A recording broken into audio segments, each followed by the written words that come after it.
Bonjour à tous, ici Paul-Elena Ponceau pour un nouveau podcast YouTube. Et aujourd'hui, on va vous parler sur les mémoires des murs, les cristaux et la réalité technologique. Mais avant de continuer, on voulait vous annoncer qu'on organise une visite guidée conférence le dimanche 22 décembre. Et le thème de cette conférence, c'est les fêtes de fin d'année et le lien entre les fêtes et le culte solaire. Donc, si vous êtes intéressé, le lieu de rendez-vous sera à l'Opéra Garnier à 13h. Exactement. Et dans cette visite guidée, je parlerai du lien entre les fêtes de fin d'année et le culte solaire, mais aussi le lien avec le culte de Saturne et les entités sans âme. Et pourquoi l'Opéra Garnier? Parce que c'est là où il y a le plus grand sapin de Noël de Paris. Donc c'est un petit peu une petite anecdote. Oui, c'est symbolique. Donc, ça sera à 13h et de 13h à 18h, on ira sur plusieurs lieux, on expliquera le symbolisme et Paul nous parlera longuement sur tout cela. Donc, pour continuer, on voulait vous annoncer également qu'on organise une conférence en présentiel le samedi 4 janvier et ça sera de midi à 18h. Donc, ça sera sur le reset. C'est un thème nouveau et c'est très, très vaste. Et cette conférence aura lieu au Café d'Orléans de 12h à 18h. Donc le Café d'Orléans, c'est notre lieu habituel de conférence. C'est à Paris 14e. Et le métro, c'est Mouton du Vernet. Et ça va être le reset au niveau occulte, au niveau ésotérique. Et on verra que c'est une invocation qui est en train d'avoir lieu. Absolument, c'est très, très vaste et c'est très intéressant. Vraiment, inscrivez-vous. De toute façon, on mettra les liens en dessous de ce podcast.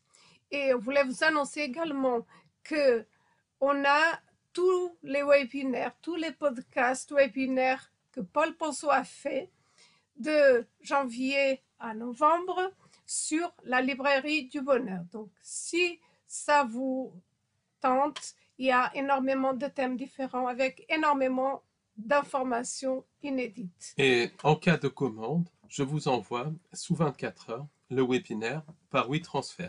Donc le prochain webinaire en direct sera le samedi 18 janvier 2025 de 18h à 22h et ça sera sur le thème du temps. Donc je mettrai un lien juste en dessous de ce podcast pour vous y inscrire dès maintenant. Et c'est la librairie du bonheur.com. Exactement. Le lien, très important de le savoir. Donc allez-y nombreux et partagez nombreux parce que en faisant ça, vous soutenez aussi notre travail.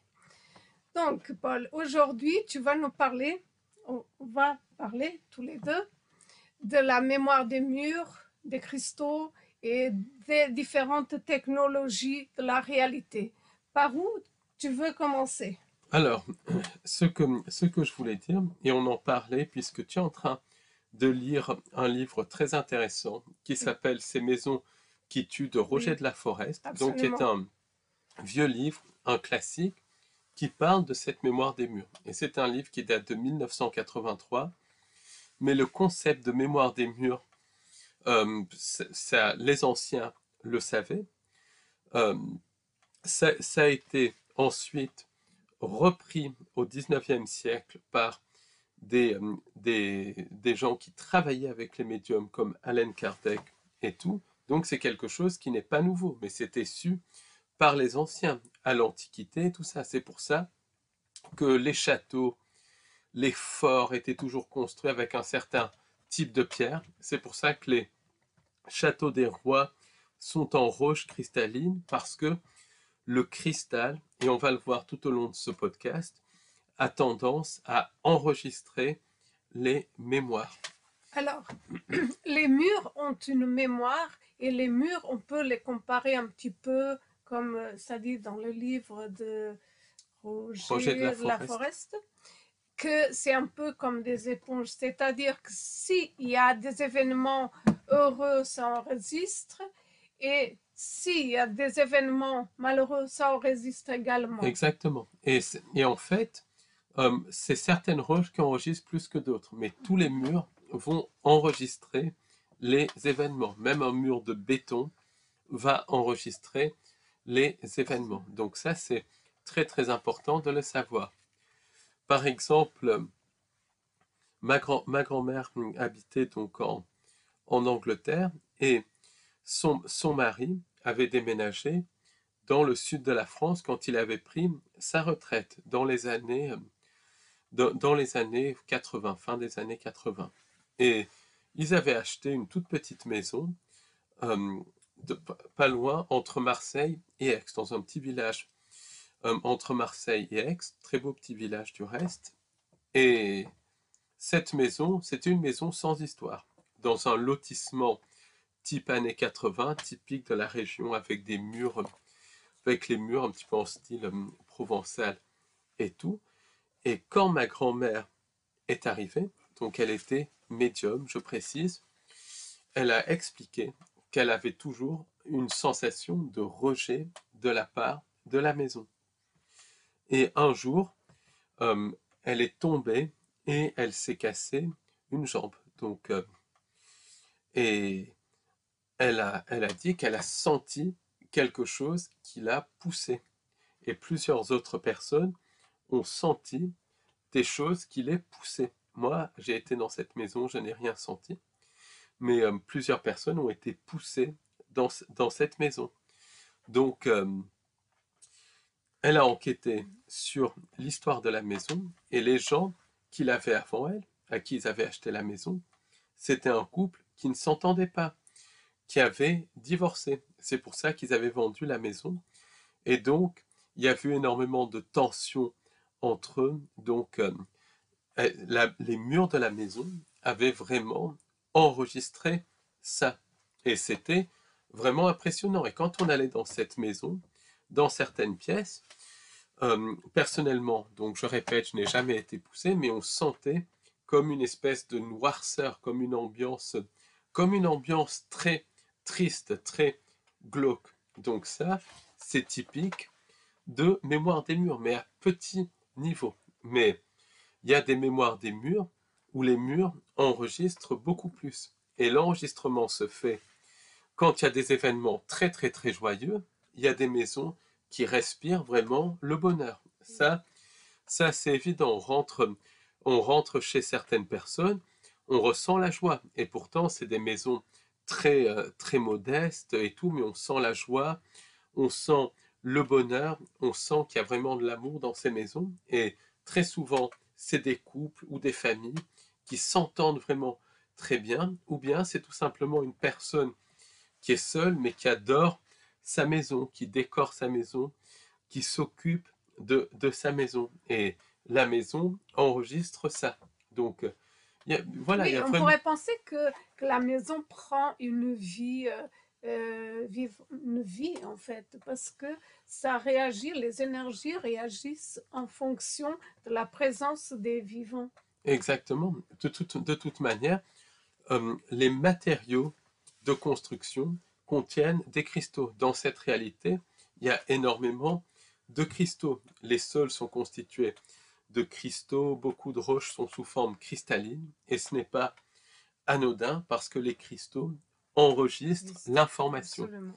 Et d'ailleurs, on peut dire que cette réalité qui est artificielle, donc à un niveau, c'est une simulation, mais à un autre niveau, c'est une réalité technologique, artificielle, comme la Reine des Hunger Games qui a été mise en place par les anges déchus, et ça j'en ai parlé dans d'autres podcasts.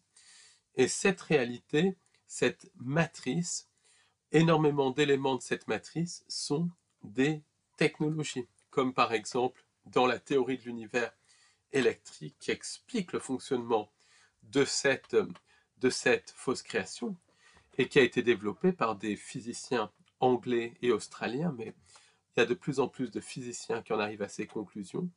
Le Soleil, les étoiles et les planètes sont des espèces de nœuds dans un circuit électrique. Et mon hypothèse, c'est que les cristaux qui sont présents partout dans cette réalité sont des technologies venant d'entités non humaines et qui sont faites pour enregistrer. Alors, il y a du matériel synthétique qui est pas bon, c'est plutôt nocif pour les personnes. Il y a le matériel qui est naturel, comme le bois, comme la pierre. Donc, est-ce que ça a une grande importance, Ben, ces matériaux-là? même la pierre, en fait, ce qui est parce que cette réalité n'est pas naturelle. Donc c'est plutôt plus naturel. Mais C'est une plus maison en naturel, matière absolument. vivante va vibrer beaucoup mieux Oui, qu'une maison en béton. absolument, parce que le béton, c'est très nocif. C'est matière qui est très nocive.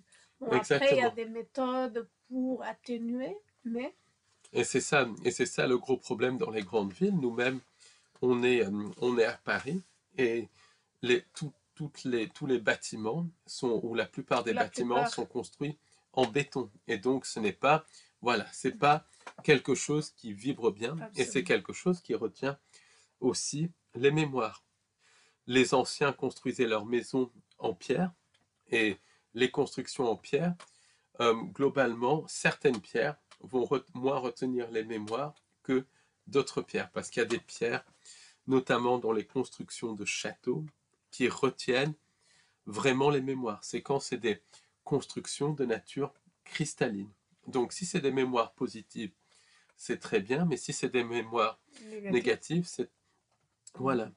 Et parfois, et de toute manière, tous les événements sont enregistrés. Mais si c'est un événement qui est émotionnellement très chargé, l'événement va plus s'enregistrer que si c'est un événement qui est émotionnellement peu chargé.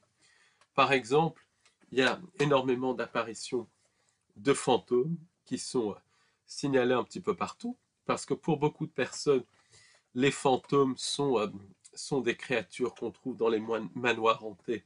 Et tout ça, c'est complètement faux. On trouve des fantômes partout, dans des vieux manoirs, dans des vieux châteaux, mais aussi dans les rues, mais aussi dans des bâtiments modernes. Et les fantômes sont multifactoriels.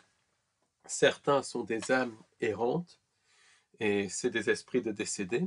Et ça, j'ai parlé avec un passeur d'âmes qui m'a bien expliqué qu'il y a énormément de fantômes parmi nous, de personnes qui sont décédées brutalement ou qui sont décédées sans penser que l'au-delà existe. Et ils deviennent des fantômes qui errent, qui se raccrochent à la matière. Il y a aussi des entités sans âme, et c'est le piège pour les passeurs d'âme, donc des djinns, des démons, qui se font passer pour des fantômes.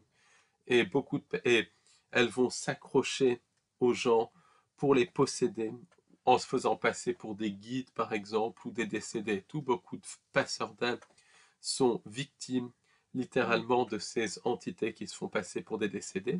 Après, il y a des fantômes qui sont liés à des déformations du temps, dans le sens précis. Par exemple, le premier cas de hantise, ou le cas de hantise le plus connu, qui a été exploré par les Warren et Paulino, c'était en 1970, et il y a eu un film de Conjuring qui en parle très sommairement du reste.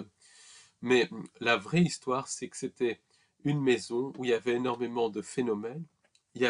C'était une maison bâtie sur un vortex, donc il y avait des entités, mais il y avait aussi des glissements dans le temps. Et un jour, la propriétaire de la maison voit des gens habillés en habits 19e siècle. Et elle était effrayée, et eux-mêmes étaient effrayés quand ils l'ont vu.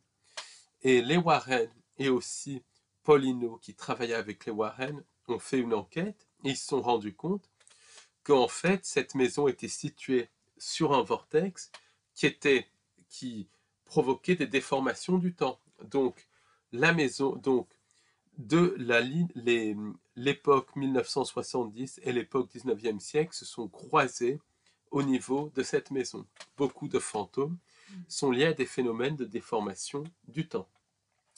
D'autres sont aussi des tulpas et d'autres sont des mémoires des murs, surtout quand il n'y a pas interaction. Par exemple, j'avais une cousine qui habitait en Angleterre, qui suivait des études à Londres. Elle avait loué une maison avec des copines, et un jour, elle voit sa copine qui rentre, qui rentre dans, qui rentre dans la salle de bain, qui rentre et qui ensuite rentre machinalement sans la remarquer, et puis ensuite qui sort.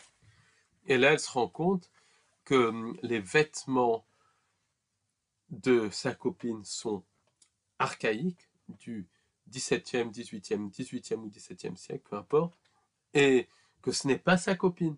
Donc là, elle pense que sa copine lui fait une farce, avait mis une perruque ou quelque chose comme ça, et elle va voir et sa copine n'est même pas là. Et en fait, elle s'est rendue compte qu'elle avait vu un fantôme, et que ce fantôme, vu le comportement qu'il l'ignorait totalement, c'était une mémoire des murs, les murs qui avaient enregistré quelque chose. C'est ça, il y a beaucoup de cas comme ça. Je me permets de témoigner par rapport à un vécu. Par exemple, on a vécu quelques années dans le sud de la France et dans une maison.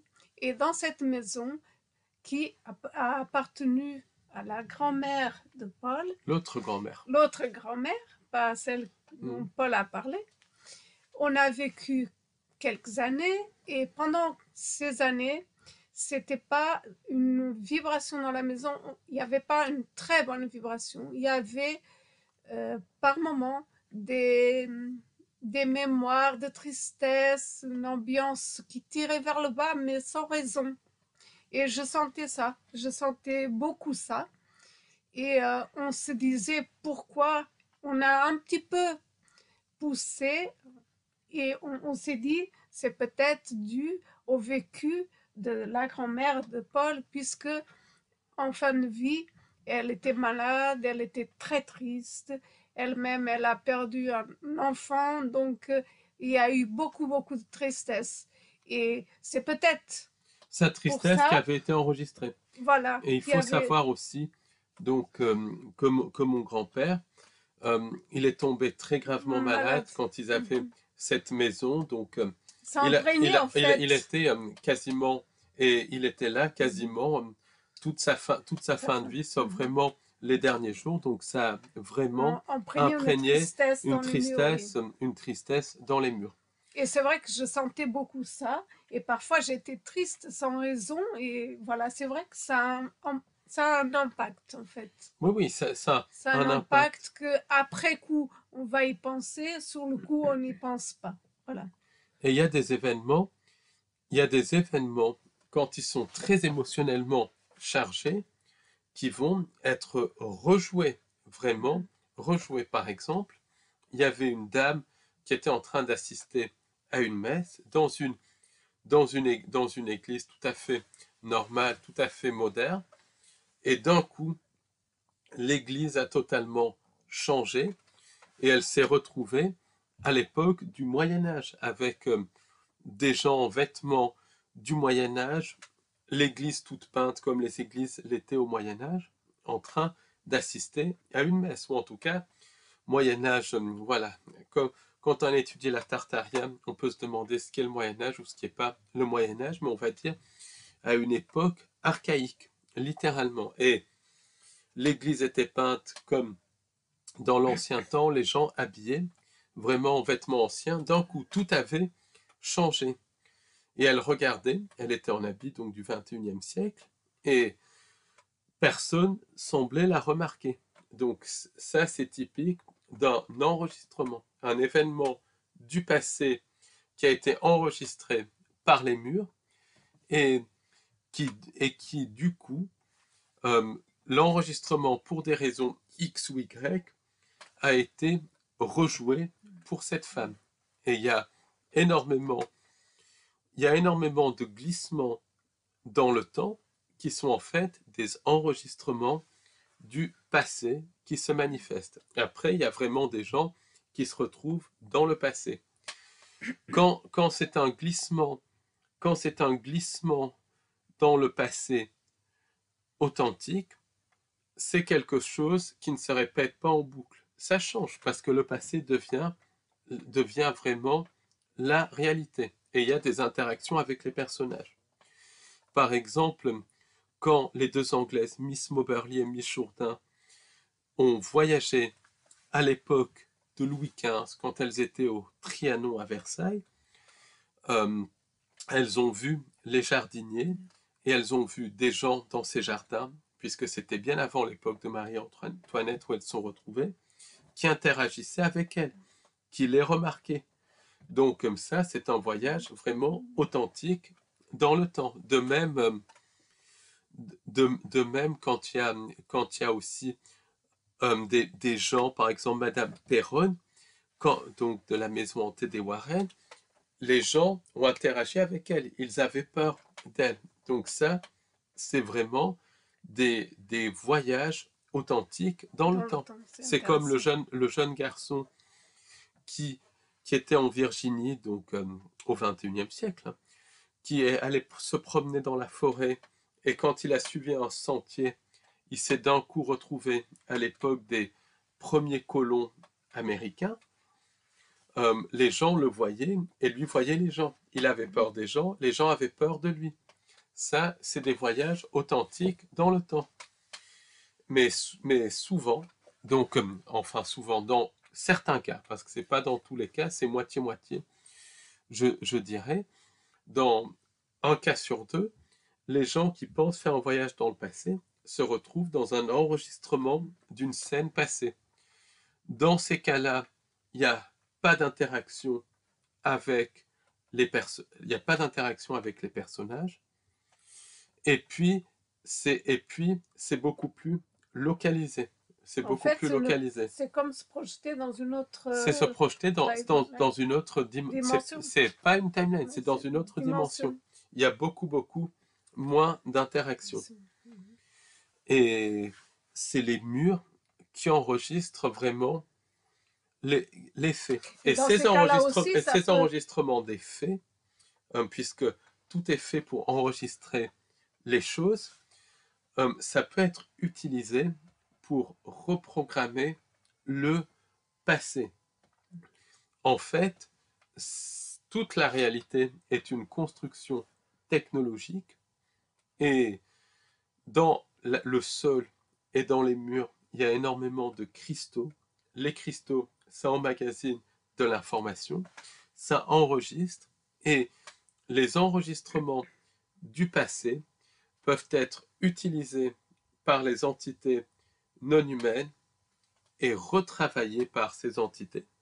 Comme par exemple, un webmaster va prendre une sauvegarde d'un site internet et le retravailler et le superposer au site internet pour améliorer, pour changer le site internet. Là, les entités sans âme vont très souvent prendre les enregistrements du passé, les reprogrammer et puis ensuite les ramener dans le temps pour modifier le temps. Oui, Et c'est pas pour absolument. l'améliorer, c'est pour l'améliorer à leur profit, mais certainement pas pour nous, puisque ce sont des entités vampiriques. Donc ça, c'est très intéressant. Oui, je disais que, que les entités peuvent faire ça, aller dans le passé, et peuvent faire la même chose pour aller dans le futur. Donc, quand on parle du temps, on ne parle pas que du passé, on ne parle pas que du présent. On est d'accord? Elles peuvent même prendre, par exemple, des événements, des enregistrements d'événements du futur, les retravailler, et puis ensuite superposer à la timeline du futur pour modifier le futur, puisqu'elles sont au-delà du temps. Et elles utilisent ces enregistrements pour modifier le futur. Et tu penses que c'est déjà mis en place pour que justement la réalité du passé et d'aujourd'hui soit travaillée pour un nouveau futur, pour un futur proche? Ah oui, c'est constamment retravaillé. Elles utilisent ça pour retravailler. Donc on voit bien que c'est une technologie qui est tellement avancée que c'est quasiment magique. Et magique, pas forcément dans le bon sens du terme, attention. Parce qu'il n'y a rien de positif avec ces entités.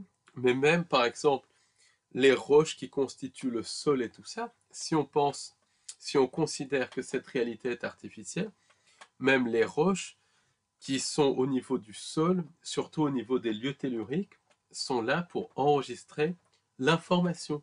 Tout est fait pour enregistrer. En fait, on est dans un monde technologique. Donc, à un niveau, c'est un monde ondulatoire, une matrice, mais à un autre niveau, c'est une construction artificielle technologique, puisque le monde est à la fois ondulatoire et à la fois corpusculaire. Autrement dit, à la fois ondulatoire, autrement dit, pas solide, et à la fois solide. C'est très important. Absolument. À ne pas oublier que les humains, on a quelque chose que les entités n'ont pas. Exactement. On est d'accord. Absolument. Et qu'on est réel sur ce plan-là. On est réel, même si le plan n'est pas réel, le fait qu'on y soit, qu'on ait une âme, ça fait qu'on est réel. Et parce que tout le monde dit tout est irréel, c'est oui et non. Parce que l'âme, par exemple, c'est réel.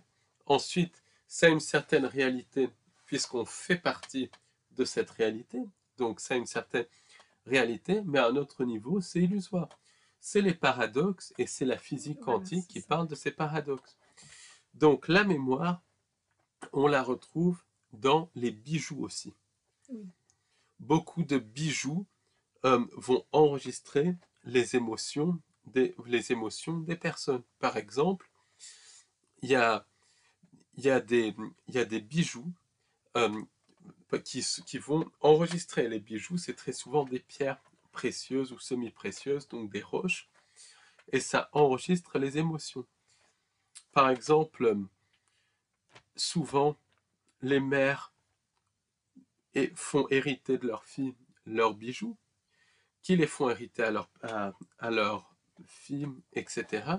Et souvent, il y a la mère qui meurt d'une telle maladie, la fille qui meurt d'une telle maladie, la petite fille qui meurt d'une telle maladie, et parfois, c'est connecté aux bijoux qui retiennent les mémoires. Et ces mémoires peuvent impacter sur nos cellules, sur le fonctionnement de notre organisme.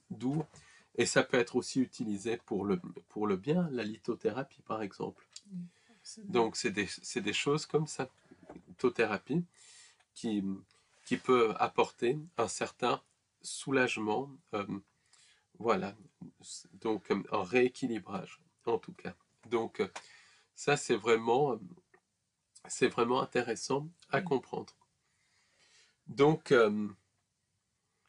et ça c'est clair. Bien évidemment, toutes ces thérapies ne se substituent absolument pas à des thérapies plus conventionnelles. Et ça peut apporter un certain soulagement. Et l'inverse est aussi vrai. Les pierres retiennent de l'information. Et par exemple, il y a des pierres, des objets qui sont maudits parce que quelqu'un les a maudits, leur a donné une information mauvaise, négative, et ensuite il les donne à une personne qu'il veut envoûter, et c'est une des bases de la magie noire. Et inversement, on peut aussi apporter beaucoup de joie à quelqu'un si on offre un objet avec beaucoup d'amour, oui. Parce que les objets ont une mémoire, et toute cette réalité est faite pour emmagasiner de l'information. Et cette information va servir aux entités sans âme, comme on va le voir un petit peu plus loin. Et parfois, les clairvoyants aussi, quand il y a des gens qui voient l'histoire d'un objet, il y a des clairvoyants, c'est très impressionnant, j'ai déjà vu ça. On leur montre par exemple une photo, tout de suite, ils savent si la personne sur la photo, ils savent plein de détails de la personne sur la photo. On leur montre par exemple une bague ou un livre, ils connaissent tous les détails de la personne qui possédait le livre. C'est parce que les objets ont enregistré la mémoire. C'est une empreinte, ça enregistre la mémoire. Oui. Et ça, je pense que cette réalité est faite pour enregistrer des informations. Et du reste, ces personnes, si elles sont compétentes, peuvent beaucoup aider une personne, par exemple, peuvent beaucoup aider une personne, puisqu'elles peuvent dire à une personne si l'objet est positif ou négatif, ou bien par un objet, en connaître plus sur l'histoire de la famille du consultant et tout, et ça peut aider le consultant à résoudre beaucoup de choses. Ça, C'est c'est, complémentaire, c'est complémentaire avec d'autres avec d'autres choses, praticiens. mais ça aide, ça peut énormément aider. Et il y a beaucoup de voyants authentiques qui ressentent ça. C'est très, très impressionnant parce que tout retient. Il y a une mémoire. Vraiment, il y a une mémoire. Une autre mémoire aussi qui est très connue, c'est la mémoire de l'eau. Oui. Donc, le professeur Montagnier euh, et, et Jacques Benveniste avaient fait un travail énorme sur la mémoire de l'eau. Et la mémoire de l'eau, ça explique énormément de choses sur lesquelles je ne m'attarderai pas ici. Mais en tout cas, l'eau a une mémoire. Emoto, par exemple, montre très clairement que si on met de la musique très positive sur de l'eau et qu'ensuite cette eau est cristallisée, les cristaux seront extrêmement beaux. C'est notamment le cas de musique classique. Et la musique classique, elle vient très souvent, elle est liée à la tartaria. Donc, c'est très souvent des très beaux cristaux et tout. Par contre, si c'est une musique qui vibre mal, les cristaux sont, sont horribles.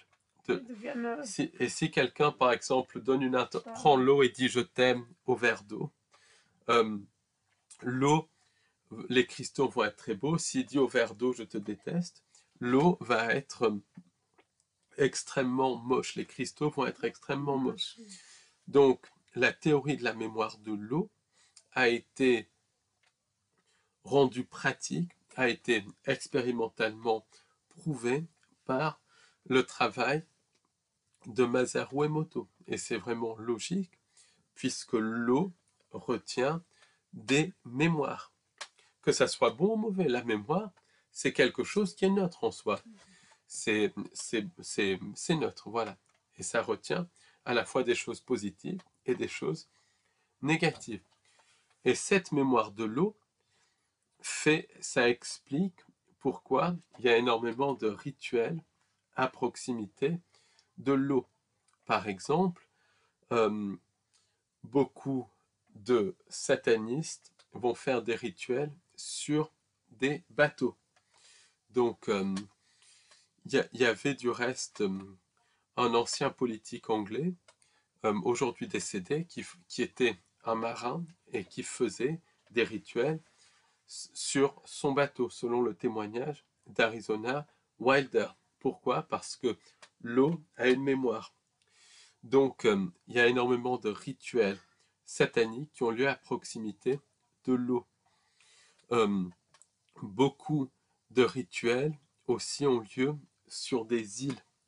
Et ça, David Icke en avait parlé quand il avait fait un travail sur l'île de White, puisqu'il habite à l'île de White. Et il avait montré qu'il y avait énormément de rituels parce que l'île de White, c'est une île. Et du reste, les auteurs anciens parlaient toujours des îles comme quelque chose de magique, de choses comme ça. Et c'est parce que c'est entouré d'eau. Donc l'eau enregistre les mémoires.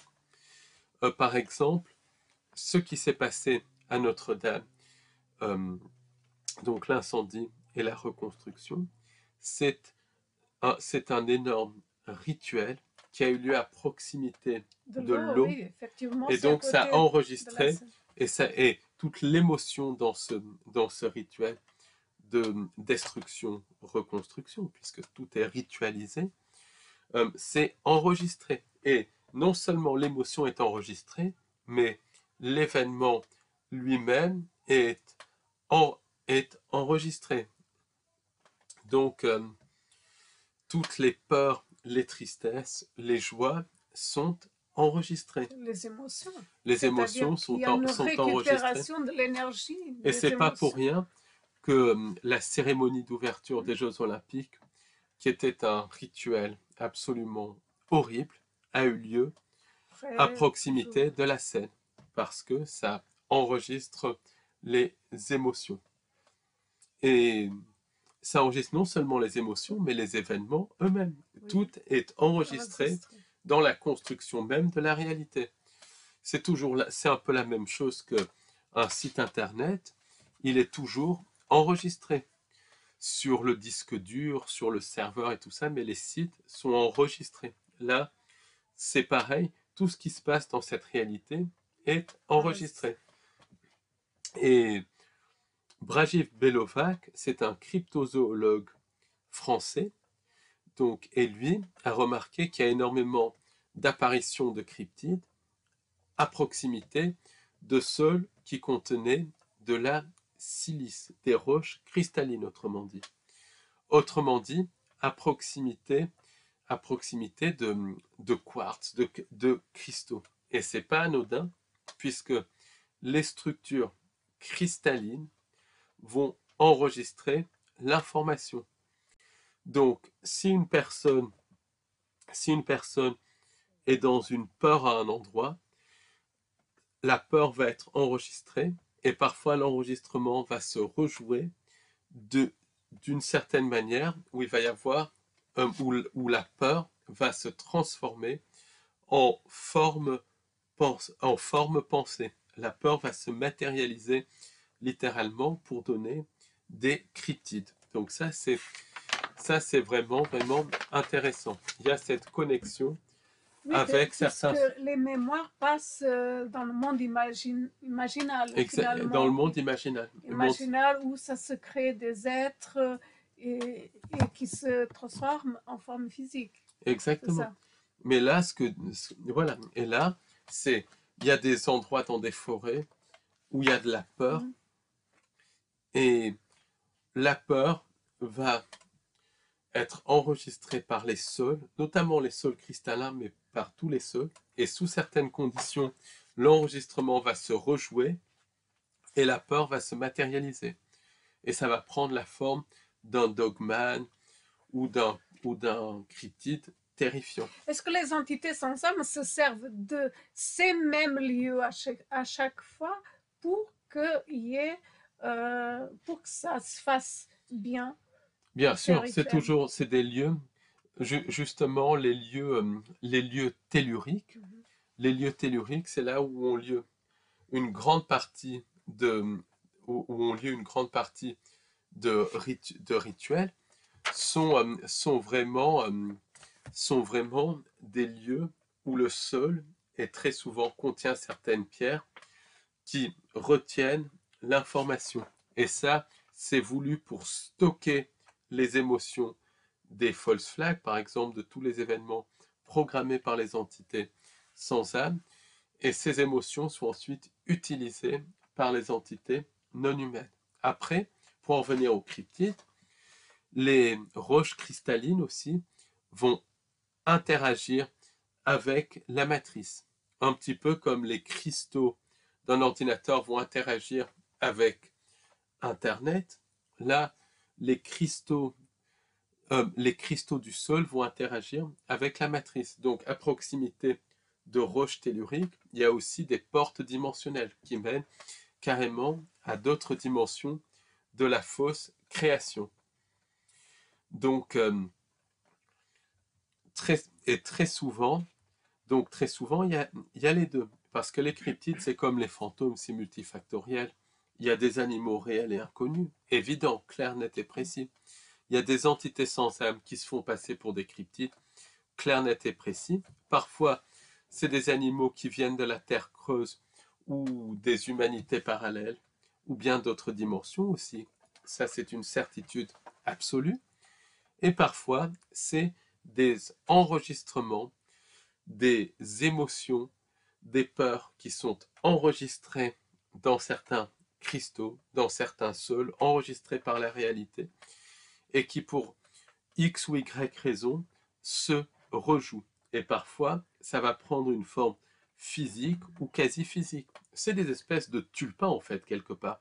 C'est des tulpas qui sont renforcés par la structure très souvent cristalline du sol, mais pas seulement, parce que je pense que tout est fait, toute la matière dans cette fausse création est faite pour enregistrer, c'est fait pour enregistrer les émotions. Donc, ça, c'est très important. Et les tulpas, les formes pensées liées aux croyances, c'est enregistrer dans les structures même cette fausse création.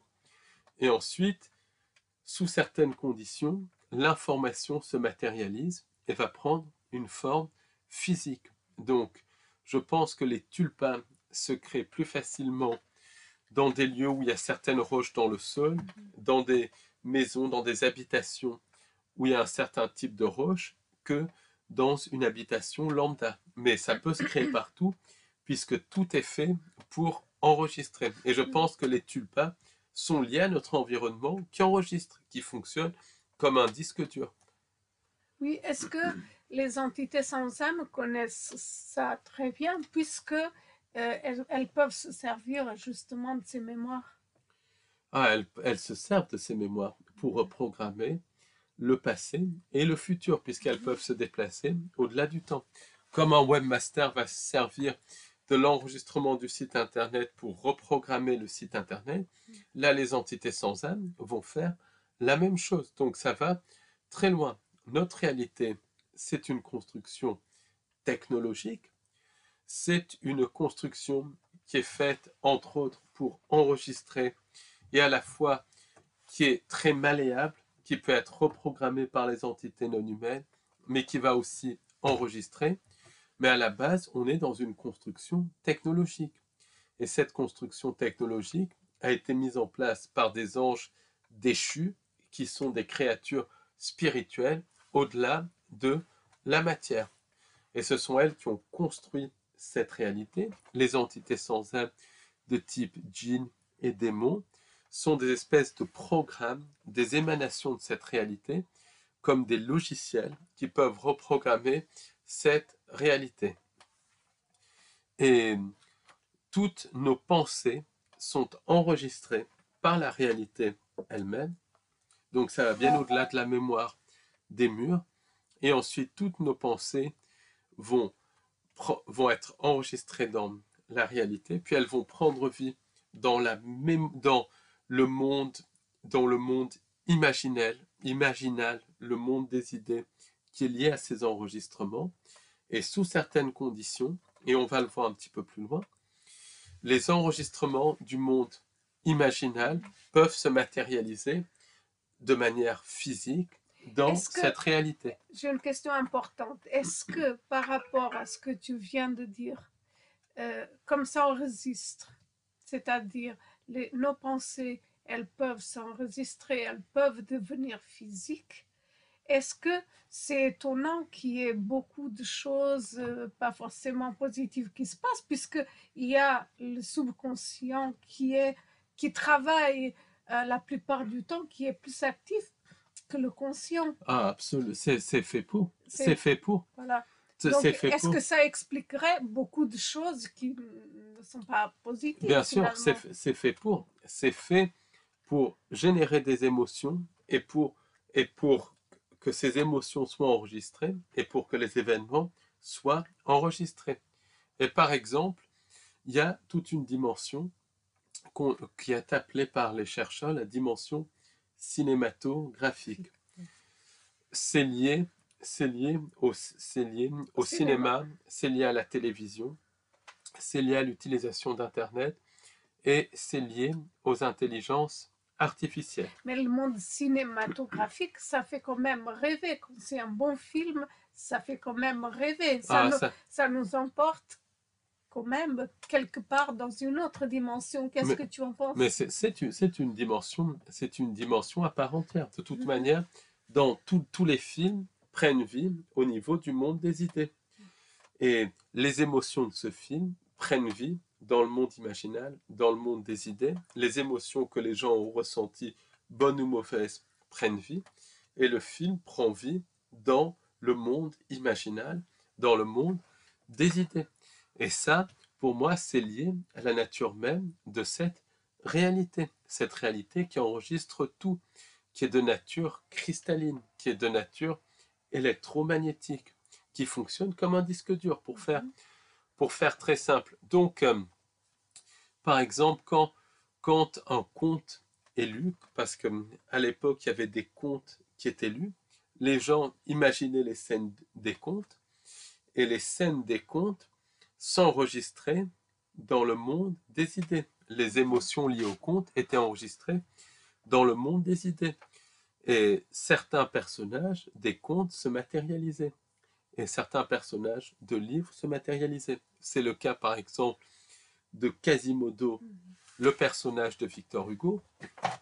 Donc là encore, Victor Hugo, très probablement inspiré par des entités non humaines via les pensées intrusives. Il y avait aussi son talent et des sociétés secrètes. Il y a tout ça qui est connecté à Victor Hugo. En tout cas, son personnage Quasimodo, qui que ce soit qui a inspiré Victor Hugo, il n'a jamais existé. Comme le roman Notre-Dame de Paris, c'est un roman qui est pure fiction. Mais le roman est situé la scène du roman a lieu à proximité de Notre-Dame. Notre-Dame, qui est un bâtiment de la Tartaria et qui a une valeur symbolique très importante pour diverses raisons. Ensuite, l'attention des gens est focalisée sur Notre-Dame, mais l'attention des gens aussi est focalisée sur l'île de la Cité et sur la Seine, donc sur l'eau. Donc, de plus, les roches, les pierres qui construisaient Notre-Dame sont des roches cristallines, donc qui enregistrent aussi les émotions, qui enregistrent tout. Donc, à cause de tout ça, le monde de Victor Hugo, le livre de Victor Hugo a pris vie dans le monde des idées. De toute manière, dès qu'on invente quelque chose, ça prend vie au sens propre du terme dans le monde des idées, le monde imaginal. Il y a un scientifique américain, le docteur Kenneth Ring, qui a parlé de ce monde imaginal dans plusieurs de ses livres dans les années 70-80. C'est une autre dimension de la fausse création. Donc, tout ça prend vie. Mais comme l'énergie psychique de ce livre, l'attention des masses est focalisée sur des siècles, sur un lieu tellurique, sur de l'eau, sur des roches telluriques, là, ça se cristallise complètement dans le monde des idées. Et le personnage de Quasimodo, par son physique atypique, cristallise encore plus les pensées. Donc, Quasimodo va prendre vie dans le monde imaginal, bien évidemment, mais aussi dans le monde astral, et ensuite dans le monde physique. Ce qui explique que des gens dignes de foi ont vu Quasimodo escalader le long de la face de la cathédrale Notre-Dame de Paris. Pourtant, Quasimodo n'a jamais existé en dehors de l'imagination de Victor Hugo. Mais ça, c'est typique de la nature de cette réalité qui enregistre les choses. Des auteurs comme Balzac ou comme Alan Moore et Dickens parlaient à leurs personnages. Alan Moore est toujours vivant, du reste. Pourquoi?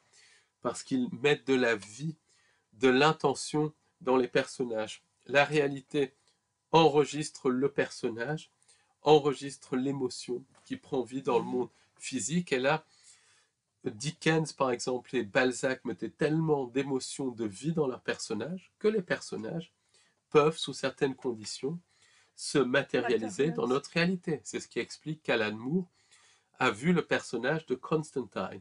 Alors, sont arrivées ensuite les télévisions.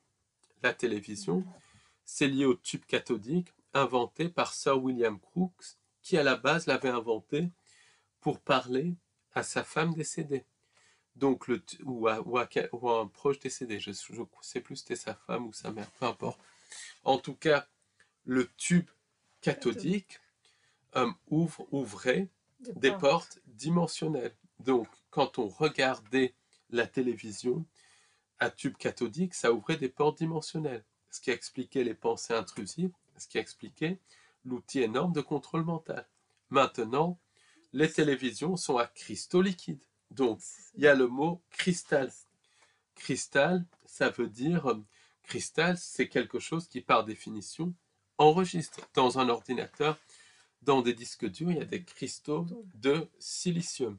Et est-ce que tu penses qu'à partir de là, il y a eu vraiment une porte d'entrée Encore plus, bien énorme, évidemment, encore plus une bien étape évidemment, encore plus grande qu'avant, bien parce que évidemment, parce ça que a permis, ça a ça a ouvert des ouvert des portes. portes pour que les entités D'autant soient... d'autant plus que toutes les technologies qu'il y a dans les téléviseurs actuels, surtout les smart téléviseurs, mais aussi dans les smartphones, dans les ordinateurs, sont liées aux entités non humaines, puisque ces technologies ont été données au CMI, au complexe militaro-industriel, euh, via des accords et via le crash de Roswell qui a été mis en scène par les entités non humaines. Et tout cela a été fait pour donner ces technologies, pour qu'on construise notre propre outil d'asservissement et pour qu'on construise nous-mêmes un dispositif pour matérialiser certaines entités dans notre réalité.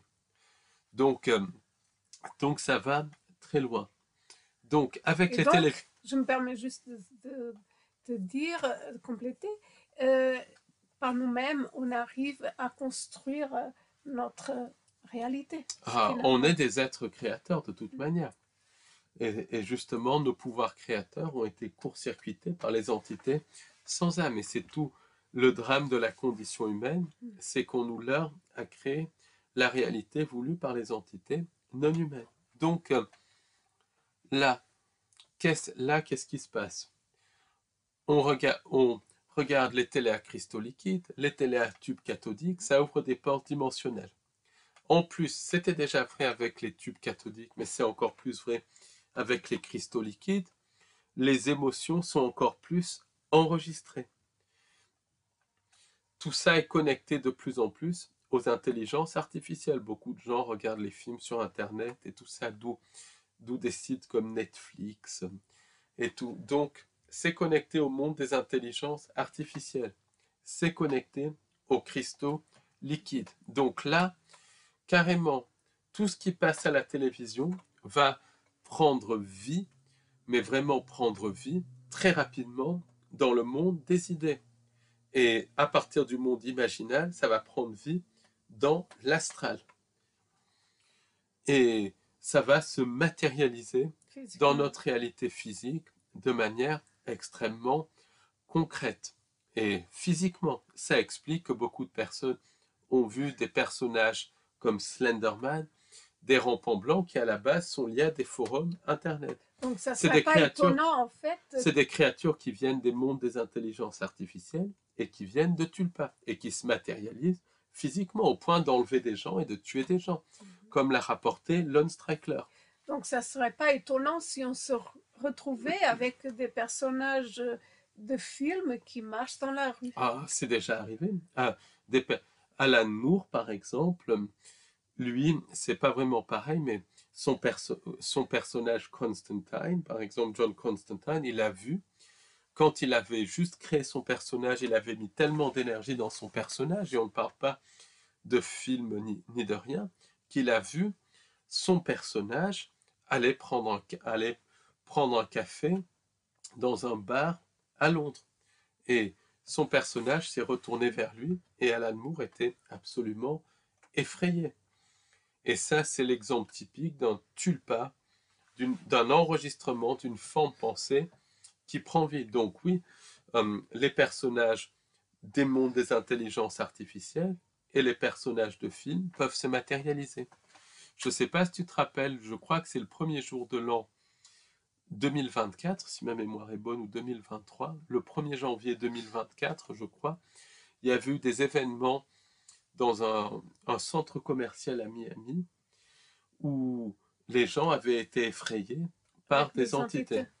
Après, la version officielle, c'était soi-disant une bagarre entre jeunes et tout, mais c'était bidon. Il y a eu des photos qui ont circulé, et la plupart des photos sont authentiques, qui montraient des créatures non humaines. Et je me pose la question, est-ce que ces créatures non humaines sont des entités sans âme qui prennent la forme, c'est possible, parce qu'elles sont polymorphes, ou est-ce que c'est des créatures issues du monde des intelligences artificielles, du monde imaginal et du monde des idées, qui sont matérialisées dans notre réalité?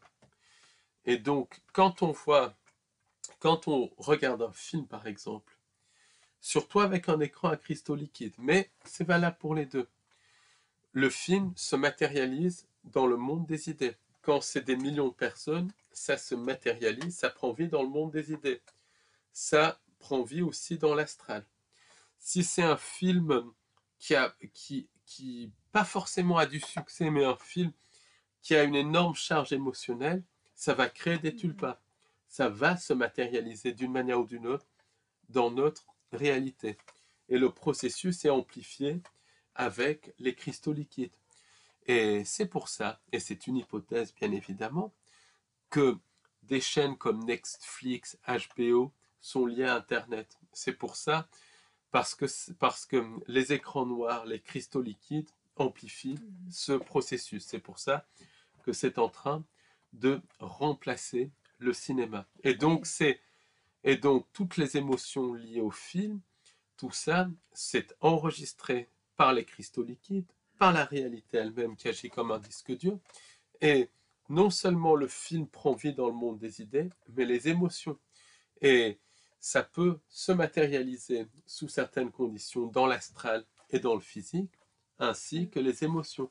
Et est-ce que tu penses que c'est lié à cette addiction envers les téléphones portables et tout ça? Ça a été voulu puisque les intelligences artificielles font des connexions pour rendre les gens accros à tout ça, pour qu'on crée la réalité qu'elles veulent. Et en plus, les entités peuvent s'inclure dans ces mondes, puisqu'elles peuvent s'inclure à plusieurs niveaux. Donc ça va très très loin.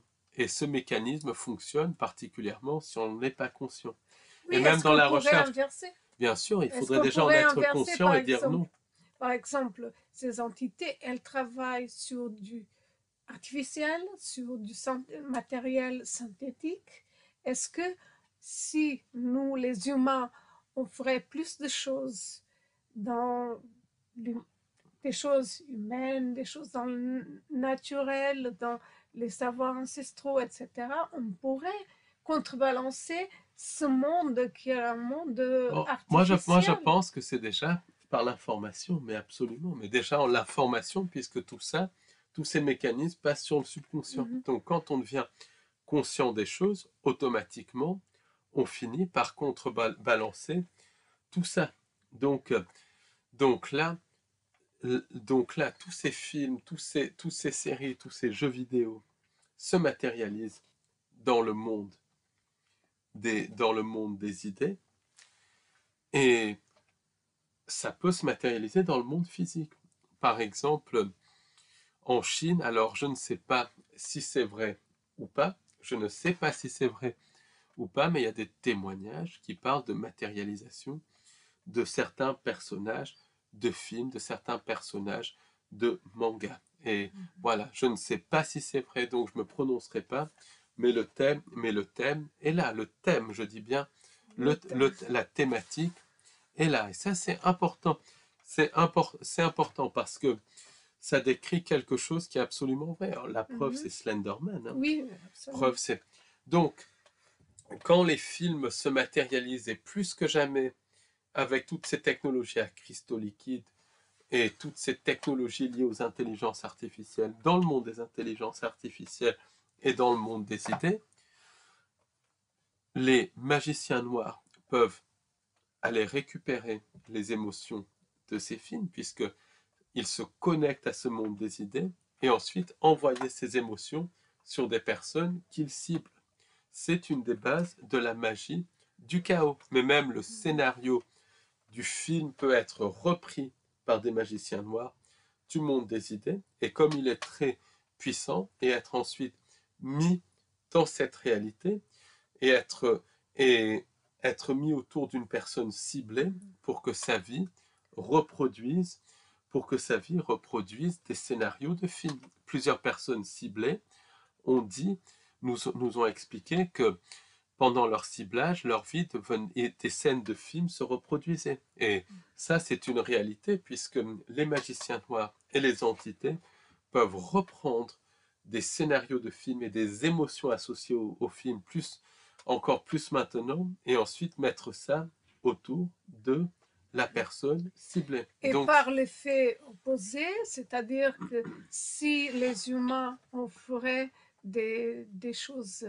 positives entre nous, qu'on créerait un contre-égrégore, ça marcherait ça marcherait. aussi. Ça marcherait, même des belles émotions. Les Des belles belles émotions existent émotions, aussi dans le monde des idées. d'entraide, etc. Et en fait, la magie blanche, même si après, la magie blanche, c'est de prendre, la magie blanche, c'est de prendre aussi ces bonnes émotions et d'aider les personnes à monter émotionnellement. Le problème, c'est que la frontière entre magie blanche et magie noire, c'est très, très, très ténu. Et la magie reste quelque chose d'extrêmement dangereux. Donc, il y a, y a ça. Et les entités font ça. Le réseau Gladio et tous les réseaux dans le ciblage contrôlé par les entités font ça. Il y a une part énorme de magie du chaos. Mais la magie du chaos, ça va encore plus loin. Donc, bon, il y a des programmations prédictives. Par exemple, il y a un certain événement qui a eu lieu en 2020, qui a duré plusieurs années et qui continue du reste à durer à un niveau et à impacter. Tout cela avait été prédit dans un film qui date de 2011, si ma mémoire est bonne, mais tous les termes employés, le scénario et tout. Donc, ce film n'avait pas forcément eu un grand succès, mais c'était un film qui était fait de telle façon que ça devienne une sorte de film, je dirais pas culte, mais hyper réaliste. Et pour les gens qui s'intéressent à tout ça, au thriller scientifique et tout, ça a eu un impact. Je le sais parce que moi, même, je m'intéresse à ce genre de thriller. Ça a eu un impact. C'est très, très réaliste puisque je suis scientifique de formation. Donc, voilà, voilà, donc, ça a eu un impact émotionnel. C'est pas un bon film, mais ça impacte. Est-ce que c'est pour le consentement? Est-ce que c'est fait pour... C'est plus que le consentement. C'est des choses qui qui se mettent en place dans le monde des idées. Donc ça, c'est très très... Donc ça se cristallise dans le monde des idées. Et des films comme ça sont tellement réalistes qu'ensuite, les entités sans âme utilisent la mémoire émotionnelle de ce film, le scénario du film qui s'est cristallisé dans le monde des idées, un petit peu comme un webmaster utilise l'enregistrement du site internet pour reprogrammer la réalité. Et donc, beaucoup de programmations prédictives sont utilisées, particulièrement si elles ont un énorme impact pour reprogrammer la réalité. Par exemple, il y a eu un événement qui a eu lieu au tout début du XXIe siècle, donc à New York, et cet événement a été prédit, mais à 1000%, par une franchise des X-Files qui s'appelle The Lone Gunman. C'est une franchise, une série. Ça a prédit la version officielle, cet événement. Bien avant. Quelques mois avant. Donc là encore, tout ça est enregistré dans le monde des idées, et le scénario qui est enregistré dans le monde des idées peut ensuite être utilisé par les entités sans âme pour reprogrammer. C'est un truc qui va très très loin. Donc,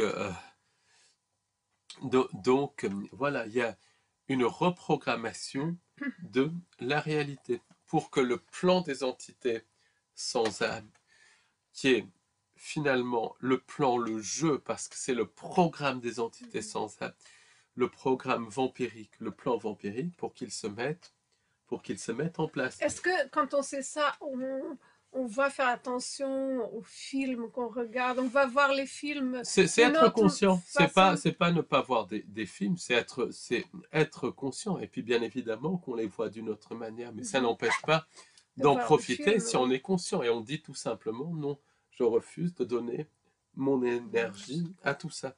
Donc, il y a d'autres choses qui montrent que notre réalité est enregistrée. Les annales akashiques, par exemple, où il y a toutes les informations des vies antérieures de toutes les personnes qui ont vécu. Pour moi, c'est un enregistrement. Et cette conclusion, c'est Loda Leon qui est arrivé aussi. Et c'est David Icke, mais c'est aussi qui est arrivé par le biais de Loda Leon. Et c'est des enregistrements, tout simplement, puisque tout est enregistré dans cette réalité. Et les lieux telluriques sont des lieux où les choses s'enregistrent encore plus. Donc, il y a des événements qui ont lieu, comme par exemple des guerres, des choses comme ça. Ces événements ont lieu au niveau de lieux telluriques. Ça, c'est évident. Par exemple, il faut voir le nombre de guerres énormes qui a eu lieu au Proche-Orient pour comprendre que c'est pas au hasard. Or, c'est des régions telluriques, remplies de vortex, remplies aussi de roches cristallines. Le sable, c'est des cristaux de silice, puisque c'est le désert. C'est des régions aussi où il y a une présence de pétrole et une présence de blagou. Donc des guerres sont programmées dans ces régions et dans d'autres pour que toutes les émotions qui y soient liées et pour que les guerres elles-mêmes soient enregistrées par la réalité. Et ça, c'est ensuite utilisé pour reprogrammer notre... Après, les scènes de tout ça sont jouées, rejouées sur les chaînes d'information continue, sur Internet. Donc ça renforce les mémoires, ça renforce les enregistrements. Et ensuite, c'est utilisé par les entités non humaines pour reprogrammer la réalité. Et dans les régions où il y a beaucoup de conflits, il y a la présence de blagou qui enregistrent encore plus. Et les sols vont enregistrer les événements qui ont lieu sur les sols, surtout si les sols sont de nature cristalline. Mais tous les sols, cette réalité est faite pour enregistrer. Et par exemple, la bataille de Gettysburg, donc une bataille de la guerre civile américaine, beaucoup de personnes ont vu des fantômes de la bataille de Gettysburg. Quand on écoute leurs témoignages, on se rend compte que les fantômes ne prêtent pas attention aux personnes qui les voient. On se rend compte que c'est des enregistrements, que c'est le sol qui a enregistré cette guerre. C'est la réalité qui a enregistré cette bataille. Et c'est pas seulement les scènes de la bataille qui sont enregistrées, c'est toutes les émotions qui sont enregistrées. Et tout cela nourrit les entités non humaines. Et c'est utilisé pour reprogrammer la réalité, comme un enregistrement d'un site internet est utilisé pour reprogrammer le site internet. Et tu l'as très bien remarqué quand on était en off, tout est répété et re-répété par les sites internet, par les chaînes d'information en continu avec des écrans à cristaux liquides. Ça renforce tout ça. Tout cela enregistre, tout est fait pour enregistrer les informations. Donc on est dans une réalité non seulement holographique, mais une réalité qui fonctionne comme un disque dur, qui est fait pour enregistrer.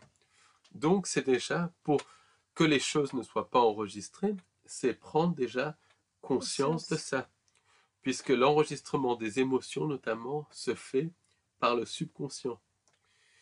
Et c'est ensuite, et c'est d'où l'importance de l'information. Ensuite, c'est vraiment se créer son propre bonheur dans le quotidien pour déjà ne donner ou donner un maximum d'émotions positives, puisque les entités détestent les émotions positives, et pour ensuite créer une réalité individuelle qui vibre au-delà des entités non humaines.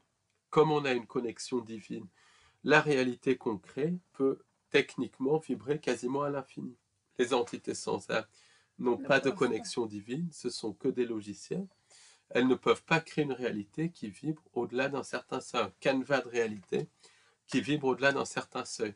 Donc ça passe par se créer sa propre réalité dans le quotidien, une réalité basée sur la joie, l'amour et le bonheur, et ensuite partager ça à un maximum de personnes pour que collectivement, on crée un canevas de réalité qui vibre au-delà des entités sans âme. À ce moment-là, elles ne peuvent plus projeter leur scénario puisque le canevas n'est pas compatible avec ces entités. À ce moment-là, elles ne peuvent pas utiliser le monde imaginal pour nous manipuler via la magie du chaos et tout ça. Donc ça passe par vraiment utiliser nos pouvoirs créateurs pour créer individuellement et collectivement une réalité qui vibre au-delà des entités sans âme. Oui, comme tu dis, ça passe par chacun de nous faire quelque chose qui nous fait être mieux, qui nous fait être heureux. Et à partir de là, au bout d'un moment, on va pouvoir aider les autres. Donc déjà, se créer son propre bonheur, comme tu dis bien, et après le transmettre. Mais déjà, se créer soi-même un certain bonheur, un certain plaisir, de faire des choses, des petites choses qui paraissent bateaux, mais que ça a une importance. Vraiment, c'est de s'accrocher à des choses simples, à des choses qui sont vraies. Donc, je crois que tu as tout dit. Merci de nous avoir écoutés et à très bientôt pour un nouveau podcast. Merci beaucoup et à bientôt. Au revoir. Au revoir. Merci de votre soutien. Au revoir.